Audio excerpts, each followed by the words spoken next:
लंबी अवधि के निवेश पोर्टफोलियो बनाने का मतलब ये नहीं है कि आप बस किसी प्रोडक्ट में निवेश कर दें और बस आराम से बैठ जाएं।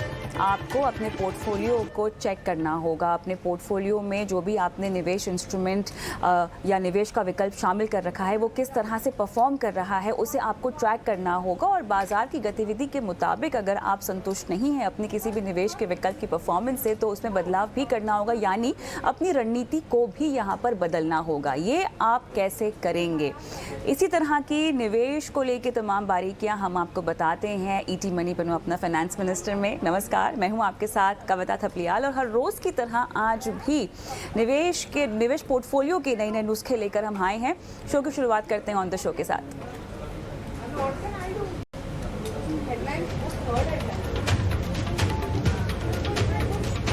Bye now pay letter card और क्रेडिट कार्ड में क्या है फर्क, बताएंगे आज। और साथ ही क्रेडिट कार्ड बना सबसे ज्यादा इस्तेमाल करने वाला पेमेंट मोड, जानिए कैसे एहतियात बरतें इसके इस्तेमाल में। एम्प्लॉयर ग्रुप इंश्योरेंस कितना जरूरी है और कैसे इसका फायदा उठाया जाए। साथ ही दिव्यांगों के लिए हेल्थ इंश्योरेंस के विकल्प आज की पेशकश में।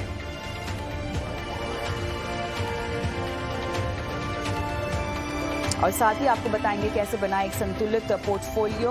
आपके सवाल आप हम तक पहुंचा सकते हैं। व्हाट्सएप करें 9619873567।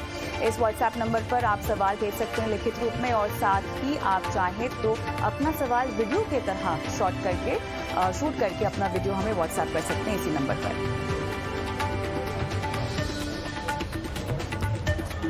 तो चलिए, आज के इस 1 घंटे की पेशकश में हमारे साथ बहुत सारे मुद्दे हैं जिन पर हम बात करने वाले हैं और आपको बारीकी से समझाइश देने वाले हैं। सबसे पहले हम बात करने वाले हैं क्रेडिट कार्ड की, और उसमें भी हम आपको बताएंगे कि बाय नाउ पे लेटर यानी BNPL कार्ड और क्रेडिट कार्ड में क्या फ़र्क होता है, किसमें किस तरह के फ़ायदे हैं और किसमें किस तरह के नुकसान है इस्तेमाल करने पर।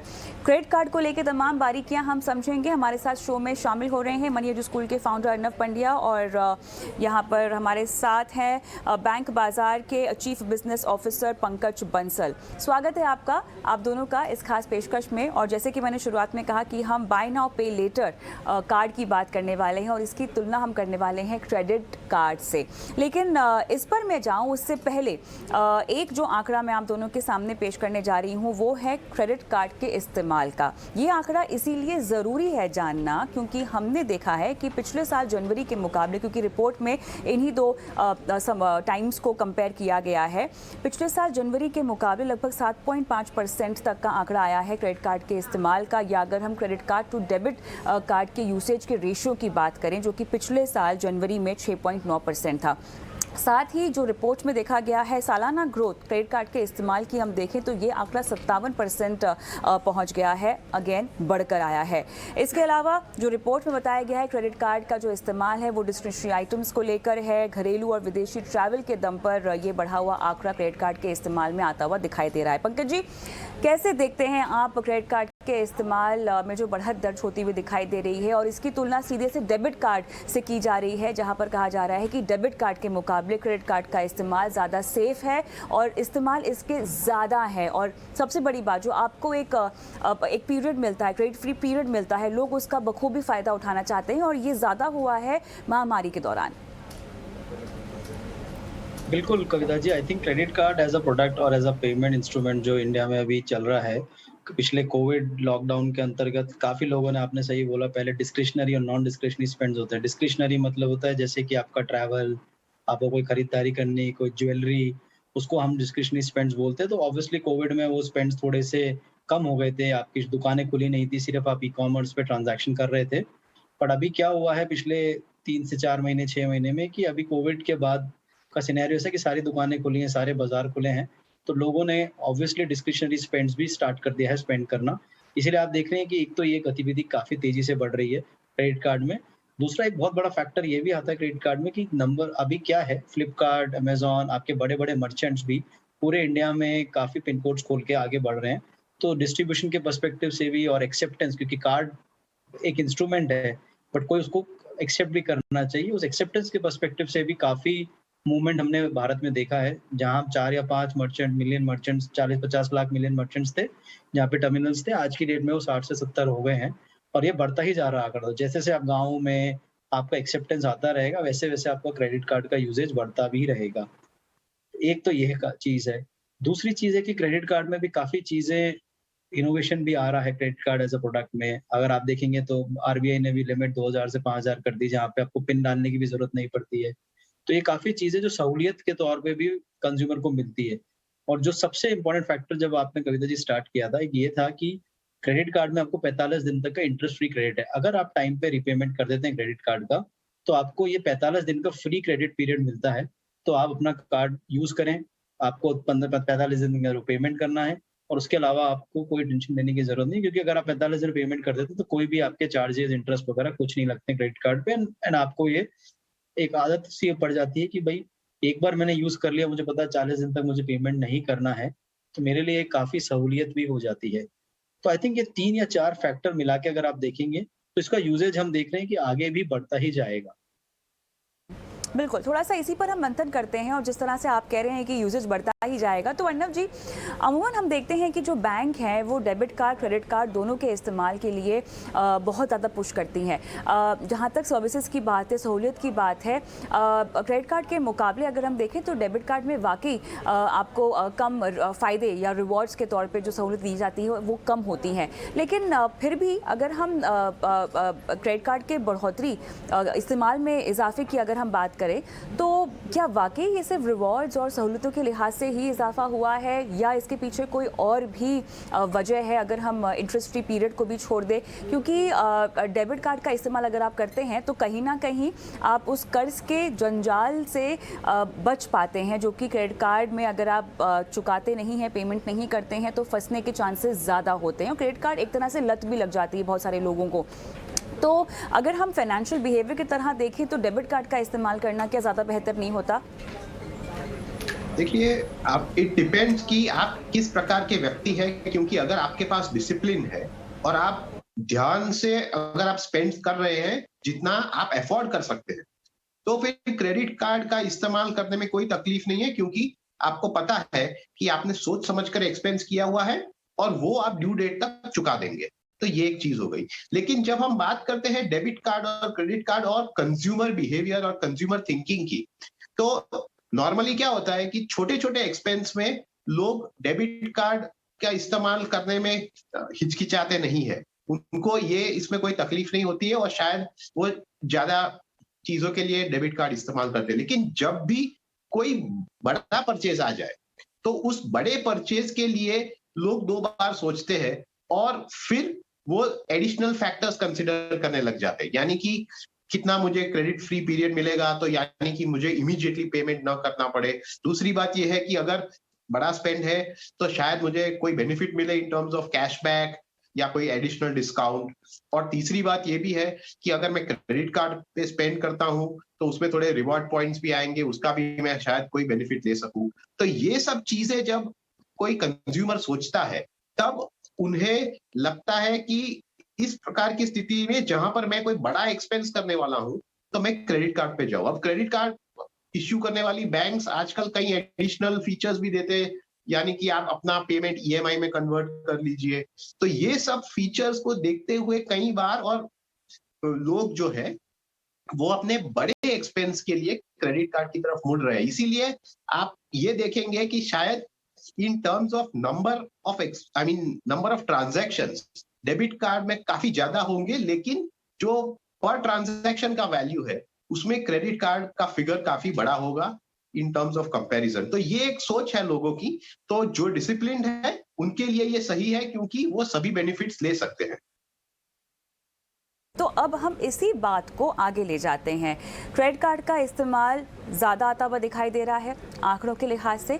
अब इसकी तुलना हम करते हैं bye now pay letter card से, पंकज जी, जिसका ट्रेंड जोरों पर है। लोग छोटी खरीदारी हो या कुछ हद तक की बड़ी खरीदारी हो, बाय नाउ पे लेटर का जो चलन है वो मेरे ख्याल से अक्रॉस एज ग्रुप्स हमें दिखाई दे रहा है, अक्रॉस इनकम फैक्टर्स भी दिखाई दे रहा है। अब मुझे बताएं बताएं कि bye now pay letter card और क्रेडिट कार्ड पर मिलने वाली जो सुविधाएं हैं वो कितनी अलग अलग हैं। कविता जी कैसा रहता है बाय नाउ पे लेटर? एक आपने सही बोला, एक तो टिकट साइज उसका कम रहता है। तो अगर मैं बाय नाउ पे लेटर से स्टार्ट कर सकते हो आप 2,000 रुपए से लेके 25,000 तक नॉर्मली है। प्लस आपको इंटरेस्ट फ्री क्रेडिट पीरियड मिलता है 30 दिन का, उसमें आप पे कर देते हैं। या आदमी चाहे तो उसको ईएमआई में कन्वर्ट कर सकता है over a period of 3 months and 6 months also. कई कई मर्चेंट्स उसको 12 महीने तक भी कर सकते हैं। तो आपको एक सहूलियत मिल जाती है बाय नाउ पे लेटर से कि मैं आज खरीद सकता हूँ। उसका पेमेंट मैं अगले या तो 1 महीने में या 3 महीने में या 6 महीने में, 12 महीने में, किसी भी अवधि में मेरी कन्वीनियंस के हिसाब से मैं उसको पे कर सकता हूँ। पहली चीज़ ये है। दूसरी चीज़ ये है कि बाय नाउ पे लेटर का एक कॉन्सेप्ट अभी इंडिया में काफ़ी तेज़ी से बढ़ रहा है बिकॉज़ ऑफ अगेन कोविड। काफ़ी अगर आप देखेंगे तो आज क्रेडिट कार्ड का पेनिट्रेशन काफ़ी कम है। तो काफ़ी ऐसी जनता है जिसके पास शायद 5,000 10,000 की परचेज़ करनी है बट उसके पास क्रेडिट कार्ड नहीं है और उसको आज अपना कैश सेव करना है और वो ईएमआई में पैसा देना चाह रहा है। तो अगर मैं कन्वीनियंस से पर्सपेक्टिव से भी देखता हूँ, तो वो चीज़ एक बंदे को अगर मैं आज 10,000 रुपए का दे देता हूँ और वो 10 महीने में उसको देता है या 9 महीने में देता है, तो उसको सिर्फ 1,000 रुपए हर महीने देना है, जो कि उसकी पॉकेट पे इतना बोझ नहीं बनाता है। जबकि आज इंडिया में क्रेडिट कार्ड्स अगर आप देखेंगे, तो total number of credit cards काफ़ी कम है। But by now pay letter के हिसाब से आपका जनता का जो पूरा डोमेन बढ़ता है, वो काफ़ी बड़ा बन सकता है। मतलब आज अगर मैं 10 के ऊपर शायद 10 बाय नाउ पे लेटर कर सकता हूँ अगेंस्ट 1 क्रेडिट कार्ड। उस तरह के कॉन्सेप्ट के हिसाब से काफ़ी वाइडली डिस्ट्रीब्यूटेड प्रोडक्ट है ये। कंपीटिंग मैं इसलिए नहीं बोलता हूँ कि सिर्फ एक चीज़ पे कॉम्पिटिशन होता है कि अगर मैं क्रेडिट कार्ड यूज़ करता हूँ, उसको मैं ईएमआई में कन्वर्ट कर देता हूँ, तो वो भी एक तरीके से buy now pay later kind of a concept हो जाता है। दूसरी चीज़, majority companies buy now pay later में इंटरेस्ट नहीं लगाती हैं। वो 30 दिन का आपको इंटरेस्ट फ्री देती है। उसके बाद या तो आपको लेट पेमेंट फीस लगती है या कुछ कंपनीज ही हैं जो कि उस पे इंटरेस्ट लगाती हैं। बट क्रेडिट कार्ड में ऑन द अदर वे, अगर आप टाइम पे पेमेंट नहीं करते हो, तो आपको काफ़ी भारी इंटरेस्ट का सामना करना पड़ सकता है और वो इंटरेस्ट पे इंटरेस्ट लगता है। मतलब अगर आज मैं 100 रुपए का आउटस्टैंडिंग छोड़ देता हूँ और उसको मैं इंटरेस्ट में कन्वर्ट करता हूँ, तो वो 100 रुपए के बाद जो भी मैं खरीदी करूँगा, उस पे भी इंटरेस्ट लगना शुरू हो जाता है। तो काफ़ी बोझ पड़ जाता है कंज्यूमर को उसको रीपे करने में। सो ये सबसे बड़ा एक फैक्टर है। तीसरी चीज़, bye now pay letter majority cases पे आज की डेट में ऑनलाइन मर्चेंट्स के ऊपर यूज़ होता है। सो दैट कि लाइक आपके अमेज़न हो गए, फ्लिपकार्ट हो गए, वो लोग आपको सारे, या ओला हो गए, उबर हो गए, वो सब आपको एक बाय नाउ पे लेटर का कॉन्सेप्ट आपके एक ऐप में या उनके वेबसाइट पे आपको देते हैं। वहीं की वहीं आपको उसका कन्वीनियंस के हिसाब से 4,000 का ट्रांज़ैक्शन है, 6,000 का ट्रांज़ैक्शन है, आपको उसी वक़्त उसका क्रेडिट अप्रेज़ल मिलता है और आपको वहीं की वहीं ट्रांज़ैक्शन ईएमआई में भी कन्वर्ट कर सकते हो आप। तो आज जितना ऑनलाइन शॉपिंग इंडिया में बढ़ रहा है, उतना बाय नाउ पे लेटर का चलन भी बढ़ेगा। इसीलिए क्रेडिट कार्ड में भी अभी काफ़ी चीज़ें लोगों ने उसमें इनबिल्ट करी हैं। ईएमआई ऑप्शंस, आपको हर महीने पे करना है तो आप हर महीने पे करिए विदाउट एनी इंटरेस्ट। तो वो काफ़ी चीज़ें, प्रोडक्ट भी मर्ज हो रहे हैं। बट एट द एंड सबसे इम्पोर्टेंट चीज़ है, बाय नाउ पे लेटर आप काफ़ी कंज्यूमर्स को ला सकते हो क्योंकि उसमें क्रेडिट अप्रेज़ल काफ़ी मेलोड डाउन होता है, कम होता है। वही क्रेडिट कार्ड लेने के लिए आदमी का सैलरी, उसका कोई बैक ट्रैक, उसके जो सिबिल स्कोर है या उसका जो स्कोर है, एक्सपीरियंस स्कोर है, वो 800 के ऊपर या जी, 750 के ऊपर रहना चाहिए। जी, बिल्कुल। लेकिन यहाँ पर मैं समझना चाहती हूँ कि bye now pay letter card हो या क्रेडिट कार्ड हो, आपके क्रेडिट स्कोर पर किसका कितना असर पड़ता है? क्या दोनों की ही पेमेंट अगर आपने मिस कर दी है तो आपकी स्कोरिंग ख़राब हो जाएगी? किस तरह से बीएनपीएल कार्ड या क्रेडिट कार्ड दोनों की स्कोरिंग पर इम्पैक्ट करती है? दोनों का रिपेमेंट का जो साइकिल होता है, वो एकदम एक पूछिए समान है। कि ये अगर सवाल। हेलो? जी, अर्नब जी। जी, तो अगर आप देखें तो क्रेडिट कार्ड में जब भी आप एक डिफ़ॉल्ट करते हैं, यानी कि इसे कैरी फॉरवर्ड नहीं, अपना रोल ओवर नहीं, लेकिन आप पेमेंट नहीं करते, यानी कि मिनिमम पेमेंट भी नहीं करते, तो उसका आपके ओवरऑल क्रेडिट स्कोर पे एक बड़ा नेगेटिव असर होता है, क्योंकि उसमें आप डिफ़ॉल्ट में आने जाते हो। दूसरी बात ये है कि जब आप क्रेडिट स्कोर के बारे में देखें, तो क्रेडिट स्कोर एक और चीज़ देखती है, जो है आपका क्रेडिट यूटिलाइज़ेशन। तो मान लीजिए कि आप पूरा पेमेंट ना करें क्रेडिट कार्ड पे, लेकिन सिर्फ मिनिमम पेमेंट करें और उस मिनिमम पेमेंट को आप रोल ओवर करते जाए, तो आपकी जो ओवरऑल क्रेडिट लिमिट है वो भी एक लार्ज एक्सटेंट तक अगर आप यूज कर रहे हैं, तो उसका भी नोटिस क्रेडिट स्कोर के कैलकुलेशन में होता है, तो उसका भी थोड़ा असर गिरता है। तो ये है जो क्रेडिट कार्ड पर इम्पैक्ट है। जब आप bye now pay letter card के बारे में आप बात कर रहे हो, तो उसमें तो ये नॉर्मल प्रोसेस है कि जब वो आपको एक over a period of time चुकाने को कहे, अगर आप वहां डिफॉल्ट करते हो तो फिर आपके ओवरऑल क्रेडिट हिस्ट्री पे इम्पैक्ट आ सकता है। तो ये आपको ध्यान में रखना जरूरी है कि क्रेडिट कार्ड में थोड़े नॉर्म्स ज्यादा स्ट्रिंजेंट है, तो वहां पर आप ये देखिए कितना लिमिट यूज कर रहे हैं और डिफॉल्ट नहीं कर रहे हैं। और राइट, तो मेरे ख्याल से यहाँ पर क्रेडिट कार्ड के इस्तेमाल को लेकर और किस तरह के कार्ड का आपको किस तरह से इस्तेमाल करना चाहिए, तमाम बारीकियाँ हमने आपको समझाई है। पंकज जी, बहुत बहुत धन्यवाद, आपने समय निकाला और क्रेडिट कार्ड और BNPL कार्ड को लेकर तमाम बारीकियाँ समझाई। लेकिन हम इस पेशकश को आगे बढ़ाएंगे और क्रेडिट कार्ड और इसके इस्तेमाल पर अगर आप हमसे कोई सवाल पूछना चाहते हैं तो हमें व्हाट्सएप कर सकते हैं। देखिए, नंबर आपकी स्क्रीन पे भी फ्लैश हो रहा है। व्हाट्सएप नंबर है 9619873567 और इस नंबर पर क्रेडिट कार्ड से चुका पेमेंट्स को लेकर अगर आप सवाल पूछना चाहते हैं, क्रेडिट स्कोरिंग पर सवाल पूछना चाहते हैं या अपने किसी भी पेमेंट एस्पेक्ट पर सवाल पूछना चाहते हैं, अपना सवाल आप हमें व्हाट्सएप कर दें।